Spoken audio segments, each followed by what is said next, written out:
मिनश्शैतानिर्रजीम बिस्मिल्लाहिर्रहमानिर्रहीम अल्हम्दुलिल्लाहि रब्बिल आलमीन व यस्सर ली अमरी। अस्सलाम वालेकुम व रहमतुल्लाहि व बरकातहू। एक बार मैं फिर आपके साथ आपकी मेज़बान शाइस्ता सईद। आज मैं आपसे बातचीत करूँगी कि हमें रिश्तों में भी और वैसे भी हमें किसी पर जुल्म नहीं करना चाहिए, और रिश्तों को प्यार मोहब्बत और खुलूस से उस पर मतलब वो होना चाहिए, ना कि ये कि जुल्म और डर पे रिश्ते हों।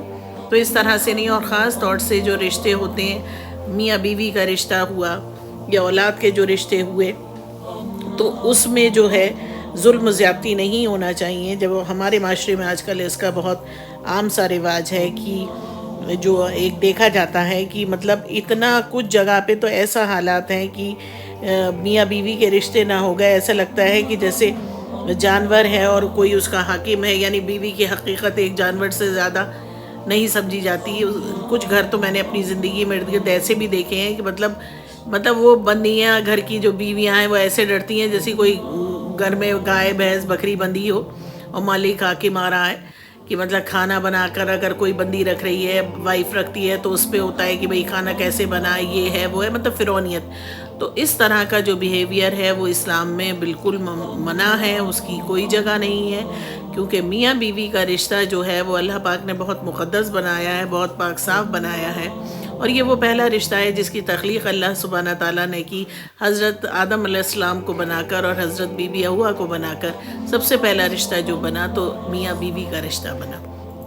और इस रिश्ते के तक़द्दुस को, इस रिश्ते की पाकी को, इस रिश्ते की अज़मत को अगर कोई पामाल करता है तो वो बहुत गुनाहगार है। यकीनन अल्लाह पाक ने हज़रत आदम अलैहिस्सलाम को पहले बनाया और बीबी हव्वा को बाद में बनाया, लेकिन औरत जो है एक बनने के एतबार से, क्योंकि हज़रत बीबी हव्वा को अल्लाह पाक ने हज़रत आदम अलैहिस्सलाम की पसली से बनाया है, तो यकीनन वो सिफ़त के हिसाब से उसका जो नेचर है वो नाजुक है, उसमें उतनी क़ुव्वत नहीं है। अल्लाह पाक ने दोनों को अलग अलग सिफ़तें दी हैं। आदमी में क़ुव्वत ज़्यादा है, ताकत हिम्मत ज़्यादा है, लेकिन औरत तबीयत से नाजुक होती है। तो इस तरह की हरकतें, इस तरह के जुल्म, इस तरह के अगर फिरौनियत करी जाएगी तो यकीनन वो टूट जाएगी, और जब वो टूट जाएगी या उसकी साइकोलॉजी बिगड़ेगी तो घर में एक तनाज़ा होगा और घर का जो निज़ाम है वो भी दरहम बरहम होगा, और जो बच्चों की परवरिश है उस पर भी असर पड़ेगा। यानी पूरी एक जो घरेलू ज़िंदगी है वो बिल्कुल तलपट हो जाती है।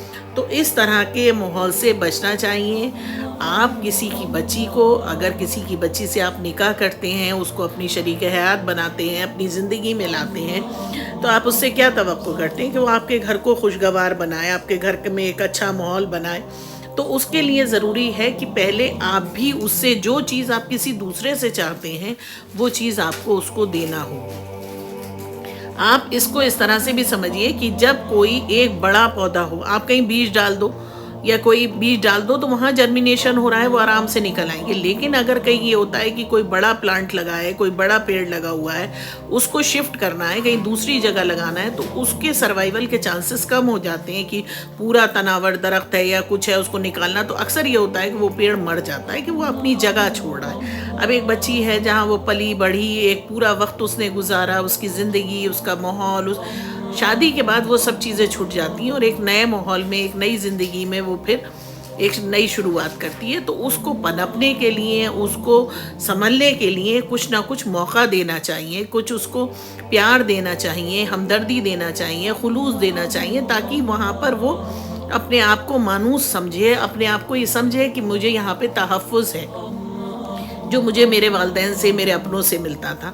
जब उसे अच्छी फीलिंग्स, प्यार मोहब्बत खुलूस मिलेगा तो यकीनन वो भी आपके साथ वही चीज़ आपको रिटर्न करेगी। और अगर इसके बरक्स आप उसको लाए और उसको लाके आपने गैर मतलब लाके उसको सेकेंडरी सिटीज़न की तरह आपने उससे बिहेव करना शुरू कर दिया कि मेरा घर, मेरी चीज़, मेरी माँ, मेरे बाप, मेरी चीज़ है, तो वो भी तो आपकी है, आपके नाम से आपके घर में आई है, तो वो आपकी क्यों नहीं?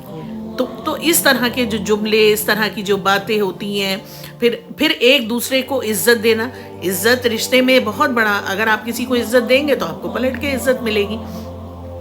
عزت آپ اس کو دیں. تو اکثر یہ دیکھا جاتا ہے جو ارد گرد کا جو ماحول سماج میں آج کل جو ہے کہ ایک دوسرے سے تو بات نہیں، ایک دوسرے کے رشتوں کو برا بھلا کہنا.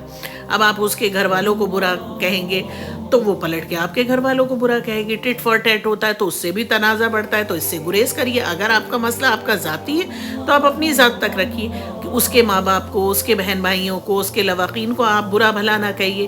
نہ آپ کہیے نہ آپ کو سننے کو ملے گا. تو یہ چیزیں سے بھی بچا جا سکتا ہے.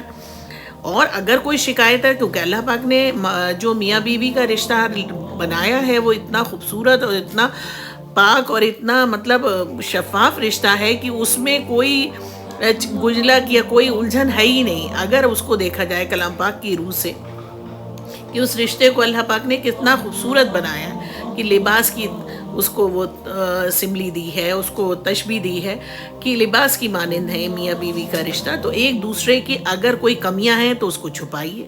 اگر کوئی شکایت ہے اکیلے میں کیجیے.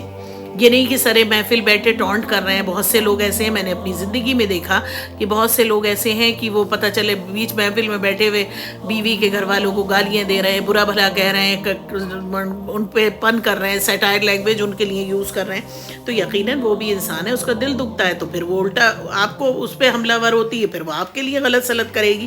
تو یہ چیزیں غلط ہوتی ہیں. اس طرح کی چیزوں سے بچنا چاہیے، گریز کرنا چاہیے. اور ان چیزوں میں پڑھ کے اگر اس طرح سے آپ کریں گے تو پلٹ کے وہ بھی آپ کے اوپر. تو اس سے تو کہتے ہیں نا اچھائی تو ڈیولپ نہیں ہوگی، برائی ڈیولپ ہوگی. آپ غلط چیزیں ڈالیں گے زمین میں بونے کے لیے. اگر کوئی چیز آپ کسی جنگلی پیڑ کا بھی مطلب بیج ڈالیں گے تو جنگلی ہی پیڑ نکلے گا. لیکن اگر آپ اس سے کوئی پھل پھول یا کچھ اچھی چیز بوئیں گے تو وہی چیز نکلے گی. تو جیسا آپ چاہتے ہیں ویسا عمل آپ کو خود پہلے کرنا پڑے گا. تو بہت سے لوگوں کو یہ دیکھا ہے میں نے کہ وہ کس طرح سے گالیاں دینا. تو پھر ظاہر بات ہے پھر وہ پیٹھ پیچھے بیویاں بھی پھر ان کے ساتھ ویسا ہی کرتی ہیں کہ ان کے اپنوں کو گالیاں دینا، مطلب برا بھلا کہنا. وہ بھی یہ نہیں ہے کہ وہ لوگ نہیں کرتی ہیں، ایسا بھی دیکھا ہے کہ وہ بھی برابر سے کرتی ہیں. لیکن اکساتا کون ہے، پہل کون کرتا ہے. تو اگر شروع میں ہی اس چیز کو روک دیا جائے، نہ کیا جائے، تو بہت سے الجھنوں سے، پریشانیوں سے بچا جا سکتا ہے. اور جو سماجی نظام ہے جو بڑی ٹوٹ پھوٹ ہوتی ہے اس میں اور بڑی مسئلے مسائل بھی پیدا ہوتے ہیں، تو ان سے بھی بچا جا سکتا ہے. اگر آپ کو شکایت، آپ اپنی بیوی سے اپنے ڈائریکٹ آپ اس کو اکیلے میں تنہائی میں اپنے معاملات کو سلجھائیے. اس میں بچوں کو بھی انوالو نہیں کریے کیونکہ بچے معصوم ہیں. ان کو نہیں سمجھ میں آتا کہ ماں کی طرف کی بولیں کہ باپ کی طرف کی بولیں. ان کے لیے تو پیرنٹس دونوں امپورٹنس رکھتے ہیں. یہ تھوڑی کہ ماں ضروری ہے باپ ضروری نہیں. لیکن پھر جب اس طرح کے روز حالات بنتے ہیں تو بچے بھی سمجھدار ہو جاتے ہیں. وہ دیکھتے ہیں فائدہ کس میں زیادہ بولنے میں، ماں کی طرف سے کہ باپ کی طرف سے. تو بچوں میں بھی ایک عجیب سی ٹینڈنسی اور ایک عجیب سی سائیکلوجی ڈیولپ ہوتی ہے اور پورا ایک جو خاندان ہوتا ہے وہ تباہ و برباد ہوتا ہے. تو بہتر یہی ہے کہ سب سے پہلے اللہ پاک نے جو آدمی کو جو قوت اور دانائی دی ہے وہ اس کا استعمال کرے، اپنی صلاحیتوں کا استعمال کرے اور اپنے جو رشتے بناتا ہے اس پہ بھروسہ رکھے. اس میں پیار اور خلوص سے کسی کی کمی کو، کسی کی الجھن کو، کسی کی غلطی کو آپ پیار سے، محبت سے تو ٹھیک کر سکتے ہیں. ڈانٹ کے، ڈپٹ کے، مار کے وہ غلطیاں ٹھیک نہیں ہوتی، بلکہ وہ کھائی اور گہری ہو جاتی ہے. وہ چوٹ بہت گہری ہوتی ہے. پیار سے آپ نصیحت کر سکتے ہیں.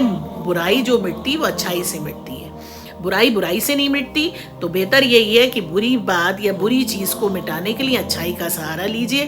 اپنے رشتوں کو مضبوط بنائیے، اپنے گھر کو خوش و خرم رکھیے، اپنے بچوں پہ دھیان دیجئے، دین کے احکام کو پھیلائیے، اللہ کو راضی رکھیے اس دنیا میں بھی اور آخرت کمائیے. کیونکہ یہاں سے سب کو جانا ہے، کسی کو ہمیشہ یہاں نہیں رہنا. اور دوسروں کی عزت کریے تاکہ لوگ آپ کی عزت کریں اور آپ کا گھر خوشیوں کا گہوارہ ہو. اسی کے ساتھ آج آپ مجھے اب اجازت دیجئے. انشاءاللہ میں پھر آپ سے ملوں گی ایک نیکسٹ ٹاپک میں، ایک نیکسٹ موضوع پہ آپ کے ساتھ. آپ کی میزبان شائستہ سعید. تب تک کے لیے اللہ حافظ.